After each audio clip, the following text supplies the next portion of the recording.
भारतीय राज्यघटनेचे शिल्पकार भारतरत्न डॉक्टर बाबासाहेब आंबेडकर यांना मानवंदना अर्पित करतो। आणि आजच्या Guinness book of world record मध्ये महावितरणच्या सौर ऊर्जा पंपाची नोंद करण्याच्या या अतिशय महत्त्वपूर्ण कार्यक्रमामध्ये मंचावर उपस्थित मंत्रिमंडळातील माझे सहकारी राज्याचे अपारंपरिक ऊर्जा मंत्री श्री अतुल सावेजी, राज्यमंत्री Meghnatai Bordikar, Guinness book of world रेकॉर्डचे परीक्षक श्री काल सॅबिले, श्रीमती आभा शुक्ला, श्री प्रवीण परदेशी, श्री लोकेश चंद्र, श्री प्रत्युष मिश्र, श्री विश्वास पाठक, प्रशांत बंब, सुरेश धस, अनुराधाताई चव्हाण, संजयजी केणेकर, नारायणराव कुचे, आदित्य जीवने, अनिल मक्रिये, बापू घडामोडे, राजेंद्र पवार, योगेश गडकरी, नारायणराव कराड, संदीप पाठक, गोपाल काबरा, किरण पाटील, अतुल चव्हाण, या ठिकाणी उपस्थित सर्व मान्यवर, विशेष रूपाने उपस्थित आमचे सर्व राज्य सरकारचे लाभार्थी, असे सगळे शेतकरी बंधू भगिनी, सगळे आमचे वेंडर्स, फिटर्स, लाईनमन, महावितरणचे सर्व अधिकारी कर्मचारी आणि उपस्थित सर्व भगिनी आणि बंधू, सर्वप्रथम मी छत्रपती संभाजीनगरच्या या भूमीवरनं तमाम महाराष्ट्रातल्या नागरिकांना नमन करतो आणि धन्यवाद देतो। कारण बरोबर 1 वर्षापूर्वी आजच्याच दिवशी एक प्रचंड मोठा आशीर्वाद महाराष्ट्राच्या जनतेने आमच्या महायुतीला दिला। 232 जागा त्या ठिकाणी निवडून आल्या आणि आपल्या सगळ्यांच्या आशीर्वादाने मुख्यमंत्री पदाची सूत्र मी स्वीकारली आणि आज 1 वर्ष पूर्ण झालेलं आहे। हे 1 वर्ष महाराष्ट्राच्या जनतेला समर्पित वर्ष आहे। या 1 वर्षामध्ये महाराष्ट्रामध्ये मूलभूत बदल झाले पाहिजेत। या महाराष्ट्रातला दीन दलित, गोर गरीब, आदिवासी, शेतकरी, शेतमजूर, महिला, अल्पसंख्याक सगळ्यांच्या जीवनामध्ये एक मूलभूत परिवर्तन करण्याकरता वेगवेगळ्या योजना आम्ही आणल्या, त्या यशस्वीपणे आम्ही कार्यान्वित केल्या आणि आज 1 वर्ष झाल्यानंतर पुन्हा एकदा महाराष्ट्राच्या जनतेला आश्वस्त करू इच्छितो, महाराष्ट्र आता थांबणार नाही। हा असाच पुढे जात राहील, पुढे जात राहील, पुढे जात राहील। भगिनी आणि बंधूंनो, आजचा कार्यक्रमही अत्यंत महत्वाचा कार्यक्रम आहे। मला आठवतं 2014ला ज्यावेळी महाराष्ट्राचा मुख्यमंत्री झालो आणि 14 ते 19 या कालावधीमध्ये 2 वेळा प्रखर दुष्काळाचा सामना करावा लागला आणि त्यावेळी महाराष्ट्राच्या शेतकऱ्यांच्या ज्या अडचणी आहेत त्या अडचणी समजून घेत असताना एकीकडे पाण्याची अडचण आणि दुसरीकडे विजेची अडचण, या दोन्ही अडचणी अत्यंत प्रमुख असल्याचं आमच्या लक्षात आलं।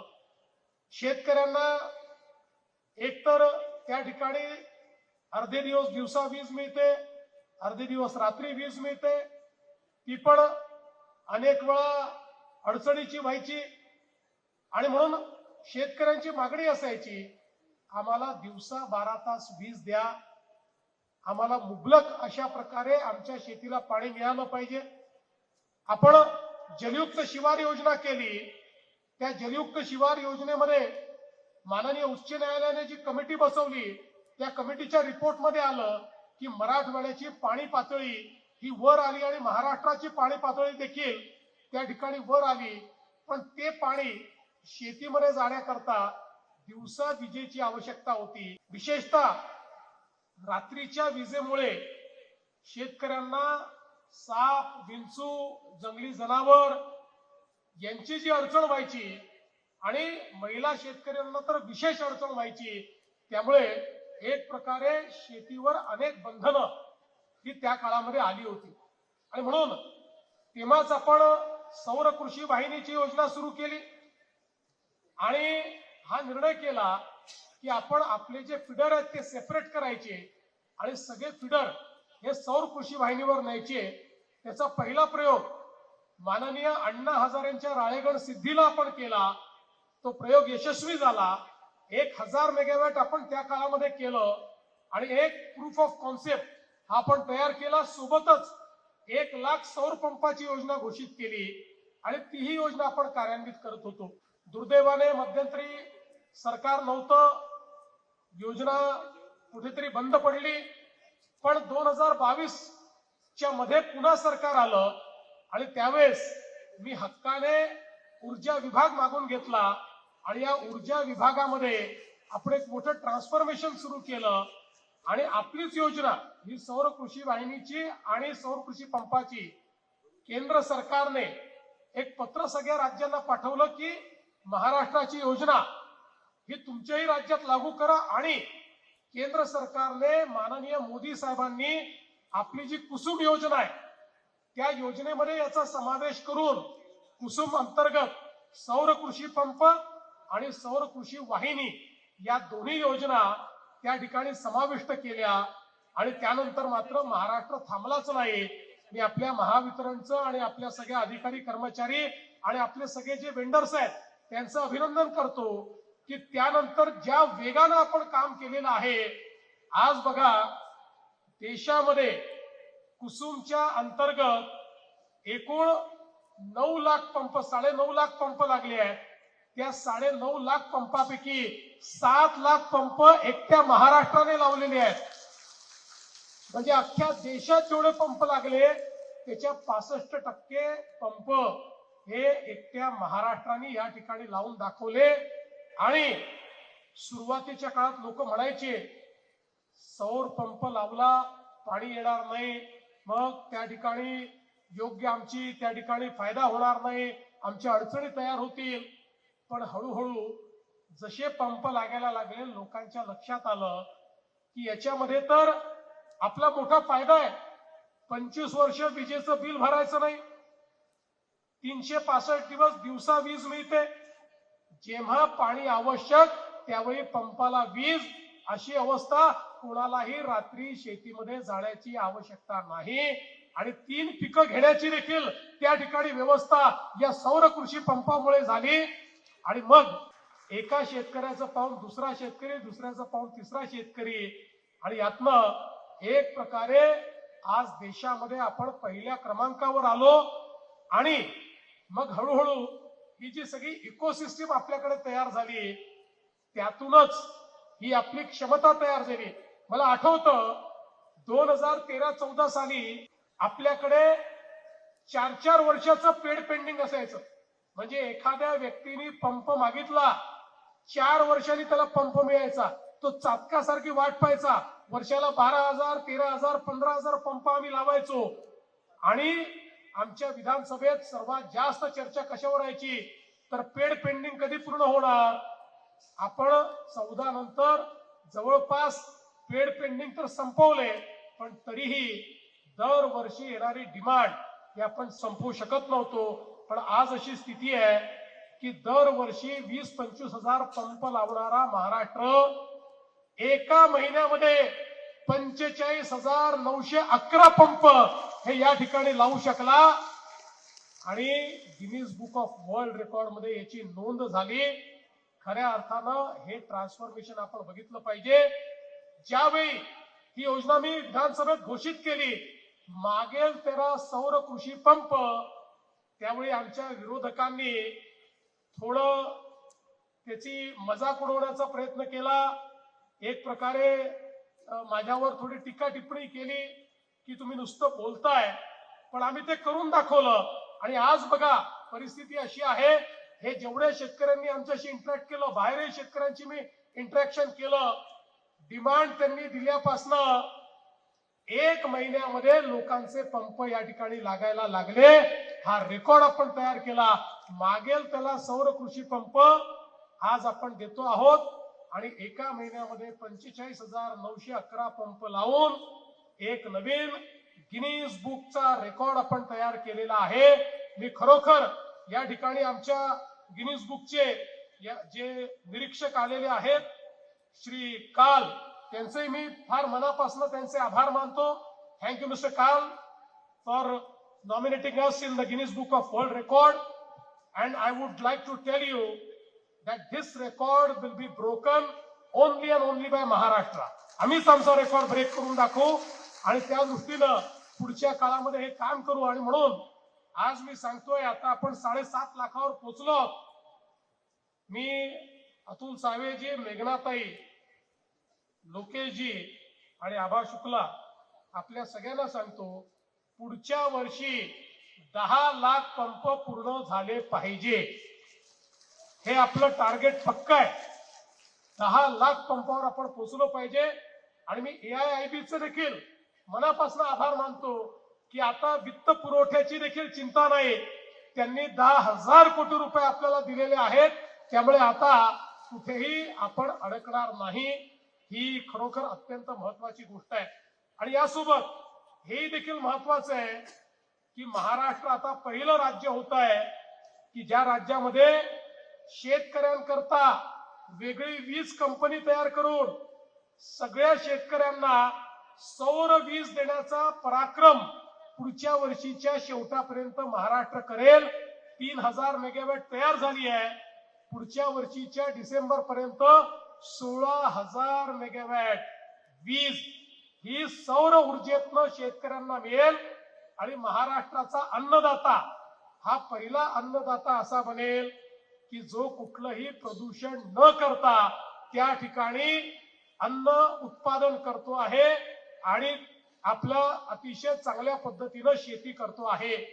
आणि म्हणून ही जी काही आपली योजना आहे, एक गोष्ट आपण सगळ्यांनी लक्षात घेतली पाहिजे की याचे किती फायदे आहेत। सौरवर गेल्याने पहिला फायदा शेतकऱ्यांना दिवसा वीज मिळते आहे। दुसरा फायदा शेतकऱ्यांना 25 वर्ष विजेचं बिल भरायचं नाहीये। 5 वर्ष तर आम्हीच गॅरंटी दिली आहे, घेणार नाही, पण 5 वर्षांनी कोण सांगू शकतं। पण ज्यांनी सौर कृषी पंप लावला त्यांना तर 25 वर्ष आता विजेचं बिल भरायचं नाहीये। आणि त्याचा समाजाला फायदा काय आहे, म्हणजे शेतकऱ्याला तर फायदा आहे, पण पर्यावरणाचा फायदा असा आहे की आज ही 16,000 मेगावॅट वीज जी कोळशापासून तयार होत होती, पर्यावरणाची हानी होत होती, रोज CO2चं एमिशन आम्ही करत होतो, रोज आमच्या पर्यावरणाला आम्ही खराब करत होतो। त्या 16,000 मेगावॅट थर्मल पॉवरला आता आम्ही सूर्याच्या आशीर्वादाने या ठिकाणी सौर ऊर्जेमध्ये परिवर्तित केल्यामुळे पर्यावरणाची हानी देखील संपणार आहे। आणि दुसरा फायदा आमच्या महावितरण कंपनीला काय आहे, आमची महावितरण कंपनी 8 रुपयाला ही पॉवर विकत घेत होती, म्हणजे विकत घेऊन ती शेतकऱ्यापर्यंत पोहोचवायला महावितरणला 8 रुपये लागत होते। आणि जेव्हा शेतकऱ्याकडनं आपण बिल घ्यायचो त्यावेळेस आपण 1.25 रुपये आणि 1.5 रुपया एवढ्या युनिटचं बिल आकारायचो।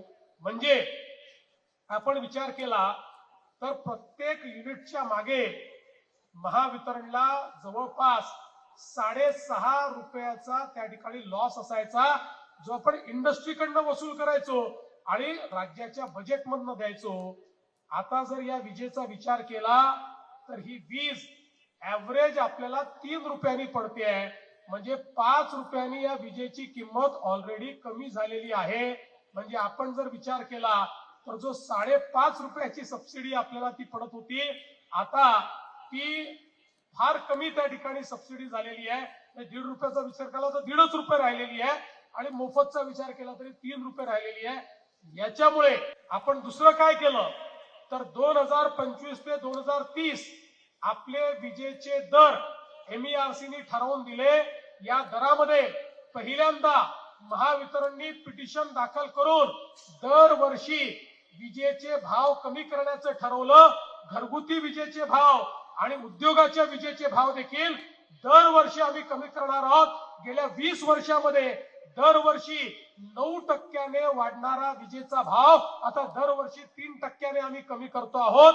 म्हणजे हाही एक विक्रम आज आपण या ठिकाणी ऊर्जा क्षेत्रामध्ये करून दाखवलेला आहे. आणि याचं कारण ही जी काही आपली योजना आहे या योजनेमुळे आपण करू शकलो. तिसरा याचा फायदा उद्योगाला काय झाला, 6 कंपन्या ज्या पुरवठादार कंपन्या होत्या आता त्या 6 कंपन्या या लिस्टेड कंपन्या झालेल्या आहेत, त्या मोठ्या कंपन्या झालेल्या आहेत.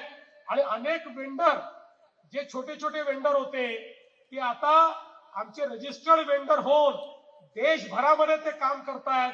आणि जवळपास या संपूर्ण इकोसिस्टीममुळे 1 लाख लोकांकरता रोजगाराची संधी ही ग्रामीण भागामध्ये या एका कार्यक्रमातनं आपण त्या ठिकाणी तयार केलेली आहे. आणि म्हणूनच हा केवळ एक वर्ल्ड रेकॉर्ड नाही, केवळ एक गिनीज बुक ऑफ वर्ल्ड रेकॉर्डचं एक काम आपण केलेलं नाही, संपूर्ण देशाकरता ऊर्जा क्षेत्राकरता एक नवीन दिशा ही महाराष्ट्राने तयार केली आहे. आणि म्हणून तुमच्या महाराष्ट्राकरता, माझ्या महाराष्ट्राकरता एकदा जोरदार टाळ्या आपण वाजवल्या पाहिजेत, अशा प्रकारची माझी आपल्याला विनंती आहे. आणि मला सांगताना आनंद वाटतो की विशेषतः याच्यामध्ये मराठवाड्याने लीड घेतली आहे. आणि मराठवाड्यामध्ये छत्रपती संभाजीनगरने लीड घेतलेली आहे.